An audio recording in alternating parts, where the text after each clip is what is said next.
हमसे पूछा गया है कि प्रोबेबिलिटी ऑफ, मतलब इसका प्रोबेबिलिटी बताइए।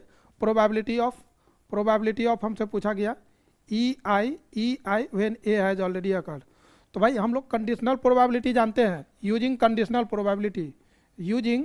प्रोबेबिलिटी। सबसे पहला टॉपिक जो प्रोबेबिलिटी का था दैट वाज कंडीशनल। तो कंडीशनल प्रोबेबिलिटी का यदि आप यूज करते हैं तो इसको हम लोग क्या लिखेंगे?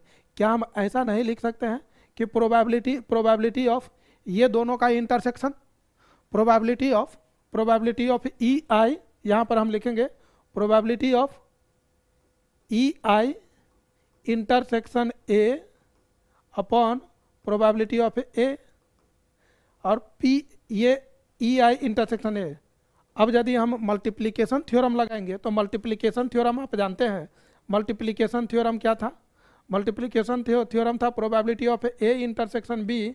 तो ये होता था probability of A multiplied by probability of B when A has already occurred. तो यहाँ पर इंटरसेक्शन में यदि हम मल्टीप्लिकेशन थ्योरम यूज करेंगे तो क्या लिखेंगे?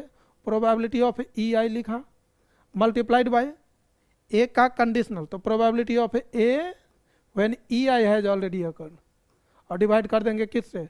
प्रोबेबिलिटी ऑफ ए से। यहाँ ये जो ए आप देख रहे हैं ये कहाँ से मिलेगा? तो लॉ ऑफ टोटल प्रोबेबिलिटी से। ये ए कैसे हम लोग निकालेंगे? लॉ ऑफ टोटल प्रोबेबिलिटी से। और यदि वो नहीं आएगा तो फिर आपको ये बेज थ्योरम का क्वेश्चन ही नहीं बनेगा। तो बेसिकली ये आपको आना ही चाहिए, ए निकालने आना चाहिए, ए बनेगा तभी तो आप पूरा क्वेश्चन बना पाएंगे। तो इस ए का तो फार्मूला हम ऑलरेडी अभी जस्ट बताए, देखिए यहाँ पर अभी तुरंत बताएं ये वाला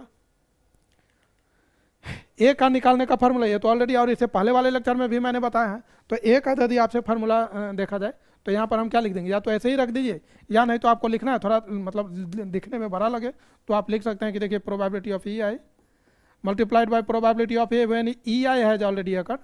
और ए के जगह हम क्या लिखेंगे? सिग्मा प्रोबेबिलिटी ऑफ ई आई लिखे, यहाँ पर आई लिखा हुआ है तो हम यहाँ पर जे लिख लेते हैं, E J, and probability of A when E J has already occurred. और जे का वैल्यू 1 से लेकर के n तक। मैंने जस्ट नोटेशन चेंज कर दिया, यहाँ आपका मन है तो जे लिखिए, एम लिखिए, ई के ई आर कुछ भी रख दीजिए, मतलब वही बात हुई। तो इस तरीके से हम लोग मतलब बेज थ्योरम को अप्लाई कर सकते हैं।